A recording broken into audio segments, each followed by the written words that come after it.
Everybody coming out this morning. I want to give you some context of what we're here, what these gentlemen eloquently described as a methamphetamine problem that we're going to attack. But on display here is a perfect example of what law enforcement faces when we're trying to stop this. So we have two different seizures on this end of the table closest to me. We have candles. These came across the border. They were in boxes. Cobb County had a fire department call. There was a burning apartment. They responded. A Mexican individual was fleeing the apartment. When police got inside, they found an active meth lab. And what was in there were boxes of these candles. Looked like perfectly commercial candles that you would buy. They had inspection stickers indicating they were inspected when they crossed across the Mexican border into the U.S. from CBP. And were not detected the fact that they're actually methamphetamine. Every one of those candles are methamphetamine themselves. You cook down those candles and then go on to the conversion lab.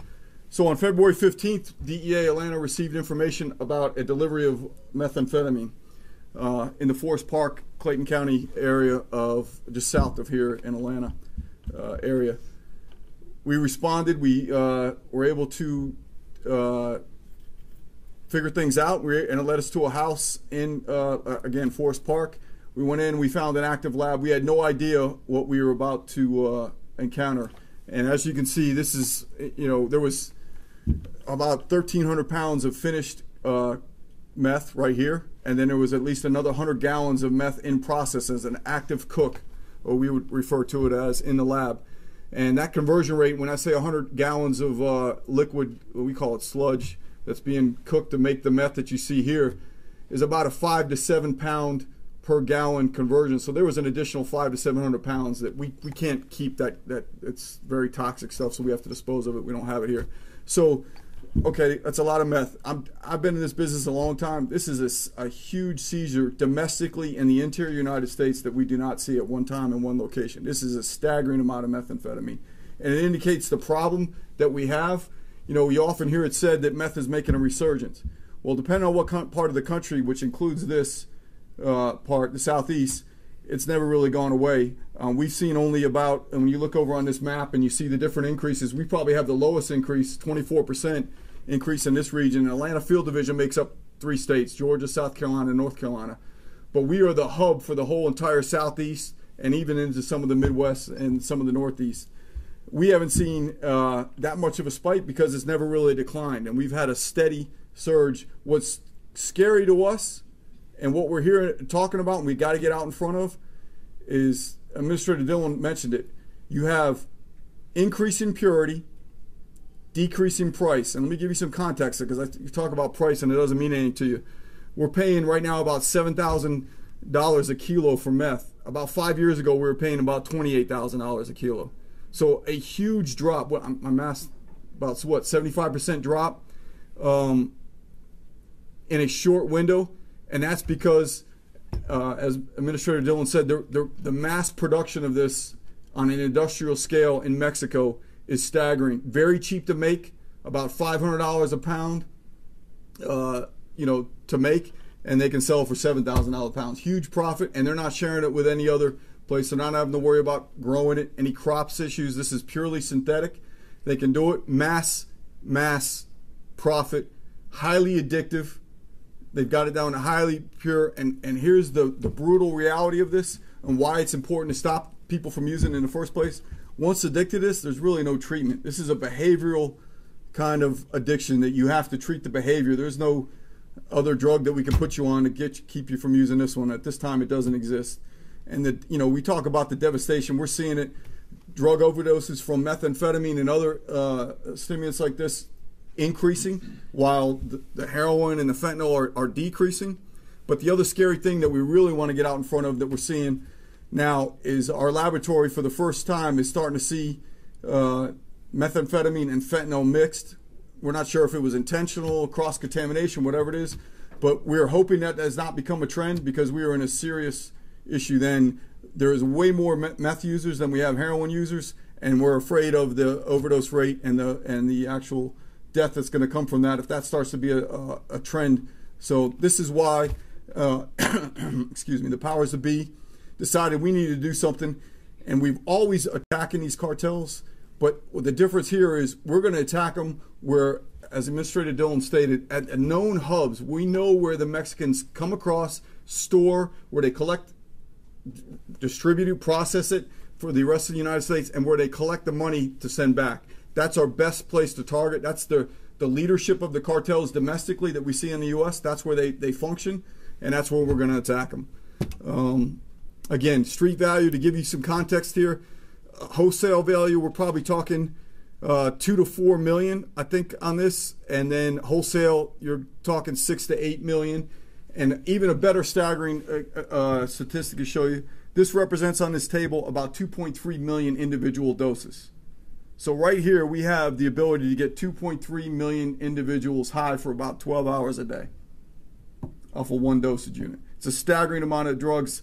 I know we often display drugs, but I want you to understand the gravity of how much we seize at one place. Staggering amount.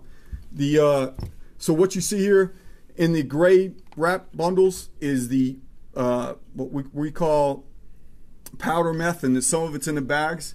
They cook that down, and then they clean it, and they make it into what we call it crystal ice, hence the name Crystal Shield. It looks like ice shavings. It's the purest form. They use chemicals like acetone and some other readily available chemicals you can buy at any Home Depot, and they wash this and they cook it down to get to this pure form, and that's what people are ingesting. These are the chemicals that they're ingesting when they use this. Again, we're seeing it from just the neglect of children. We see it in the foster care system. When people question what is a drug addiction problem impact, not only is it an economic issue, we have a whole generation of people addicted to drugs and are not going to be productive in growing up to be productive businessmen or whatever job description they choose. But the toll on the families and the youth is just staggering. So with that, I think, Cheval, we're going to take questions. And yeah, please be sure again to state your name and who you're representing. Questions? Yes, sir. Your agency have an idea what is the local cartel who is involved in this? We do. We know exactly who it is, and we're working on it. I really don't want to talk about it right now. We here in Atlanta, unfortunately, we have every major cartel operating here, and we know who this cartel is. This is an ongoing. We're at the very early stage of this investigation. Thankfully, with our partners, we've been able to put some pieces together. Again, we didn't have information about this. This was a fire call that Cobb County responded to. This, we did have information. We've been able to take we came out and processed the scene once Cobb County realized it was a meth lab. They called us out there, and based on our abilities at DEA, we were able to link this and figure out who we're dealing with. And our other partners assist us with the arrest of the individuals responsible for this processing. Yes, ma'am. With CNN. The 8 cities that you identified, do the cartels have a presence in all 8 cities? Absolutely. What cartels are we talking about here that have infiltrated the U.S.? Cartel Jalisco, New Generations, and the Sinaloa are the primary ones when it comes to meth. But we have, and those are the ones we're calling cartels right now that are primarily responsible for the meth. We call it CJ&G. You often hear that referred to, but it's Cartel Jalisco New Generation. And pardon my lack of Spanish. It was not that funny. Yes, ma'am. Yeah, Shaya Farah from Univision. Do you have arrests for this operation? We did arrest one individual. His name, I'm sure Cheval will give it to you. I think I have it written here. Is excuse me one second. Jesse Miranda Fernandez was arrested in Clayton County. We did not arrest anybody. That's right, gentlemen, right? We did not arrest anybody in the Cobb County incident. That's ongoing right now. Other questions? Do you know exactly what part of the border they kind of drove came to the country? This came across, yes, we do. What part? Texas. Texas? South Texas. Can you explain why it's a 425% increase in Dallas versus the other cities which aren't seeing as big of an increase?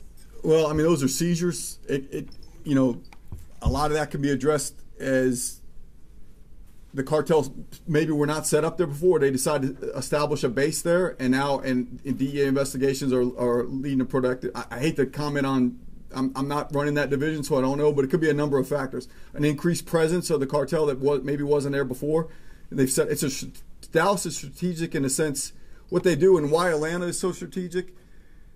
There's so much law enforcement on the Mexican border, so the farther they can get in, there's really not that much cost prohibition for them to come to Atlanta. And when they cross the southern Texas border, they can get away from the police and they set up here. There's a lot less police presence and it really doesn't cost them more. And here we have such access to airport, everything that makes it good to do business here, transportation routes, highways, businesses, a population they can easily blend into, high rental houses availability, all that thing. So there's a lot of those factors going in to it. I would guess the cartel has a bigger presence in Dallas than they used to. Would be my guesstimate. Yes. Brian, WSB TV. A few minutes ago, you said that Atlanta, like the hub of the South, Has been for a long time. You have 2 locations here. Yes, sir. Does it give you pause to think about what potentially could be out there? Well, I think the best statistic, I know what's out there, unfortunately, because I got great men and women that do this work. And these guys hadn't been sleeping for three days in a row working on this case. I know what the effort that goes into this. I know what the effort that goes in, with our partners in the U.S. Attorney's Office. It's a phenomenal amount of work. It's a heavy lift. So I know what the threat is out there. And yes, I think the best statistics I can say is to reiterate is that this is 2.3 million doses sitting on the table. And I can tell you this hurt, but it ain't going to stop them. Yes, sir. Quick question for you. You said these candles were inspected by CBP at the border and they made it through. How does that happen? Well, I mean, listen, I'm not by any means saying they made a mistake or they should have found it. I mean, this just the volume of stuff that come across that Mexican border is immense. I mean, there's millions of trucks coming across a day with stuff. I don't know if they used. I don't know. I just know they had the stickers. It was inspected. I don't know if a dog was used. I don't know if they scanned it, saw some candles. They took a look. It looked like candles. Let it through. I mean, it's just a matter of volume that comes across that border, not interfering with commerce. There's a lot of factors, and I don't want to speculate on it. But this just shows you, the problem law enforcement has at stopping at the border from coming in. There's a lot of other things that go in it. As Acting Administrator Dillon said, we need to attack it at the source country. That's our best success before it comes here. And then here, if we can't get it gets past everything in the border, then we need to attack it at the hubs before it starts getting out and causing damage. And that's our strategy here. And there's a lot going into that strategy. Resources. Kate Rumbach, Associated Press. Is the candle thing, is that relatively new or is that common? It's common. Not the candles. Something I think some of you were in here not long ago, maybe a year ago, we had a huge seizure of Disney figurines. And they were all made, same thing, same idea. They were all made out of wax. And if you stopped them or if you saw them in the store, you buy them for your kid. They looked exactly at the Wills. I saw some of you shaking your heads. You saw them. There was no way to look at them and not see that they were Disney figurines. They were, Disney would have been proud, even though they were counterfeit and they were actually meth. So, I remember that was here. Yeah. You had the Wheatie box. Wheatie boxes, everything. Yeah, it's same thing. This was before they may have gotten to that point. Yes. No. This. Great point. Those came across the border that way. In the figurines, these candles came across, and this was smuggled in these silver bundles here. So my guess, the shape of those, they lined the floor of a 18-wheeler truck. Looking at the shape of those and what I've seen in the past. And so what's happening, each one of those things is broken down. So they've been doing this a while to generate 1,300 pounds of finished product, because this is and if you look up for context, there's some bags that have almost looks like chalk, that's the lower purity meth. We call it. Anyways, that's what they're going to cook to get to the crystallized form, which is the pure, it's near 100% pure meth when they finish the process. So it's kind of 3 steps. They take the powdered form of meth, they cook that, heat it up, and then they dry it using acetone and some other things to get all the other impurities out of it, and then it crystallizes in that process, and then you have 100% pure meth.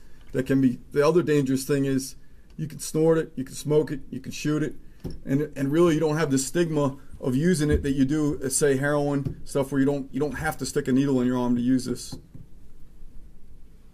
just to clarify, the candles are from one rate and the rest is from? Yes, I just thought it was a great context to show you how things are coming across the border, and it's not that easy. We can't look for one thing. It's just they're ingenious, the Mexican cartels, at smuggling stuff into the U.S. Kathy Wong, XIA. How much of this is transported here and how much of this is made here? All of it, 100% of it is transported. None of this is made here. Administrator Dillon, in his remarks, commented about the 2005 Meth Act, where you could, now when you have to go buy pseudoephedrine, you got to show your ID to get some pseudo for your kids or yourself. That literally put a screeching halt on what we were dealing with back then in the early 2000s with the mom and pop, what we call mom and pop meth labs. Anybody could be a meth cook. Now we've shut that down, so that none of it's made here. It's all made industrial labs in Mexico. Two more questions. And most of the precursor chemicals are coming from China to Mexico. Claire Sims with Fox 5 Atlanta. So you guys are announcing Operation Crystal Shield. Can you give us an idea of how long, this is going to be an intense enforcement effort? Is this a 6-month commitment, a year commitment, an ongoing commitment? Well, the surge is a sixth. It'll be this year. I think the entirety of this year. We're obviously going to continue to work in this, but we're trying to see what impact we can make on a short, putting resources in it, directing it, and see if what's going to happen. We're going to watch how the cartels pivot, see what kind of impact we have. This is a cat and mouse game, unfortunately, that we play with them all the time. We've got to do it. We've got to see what will happen, and we constantly got to hone our skills and see what we can do better, and this is our effort at doing that.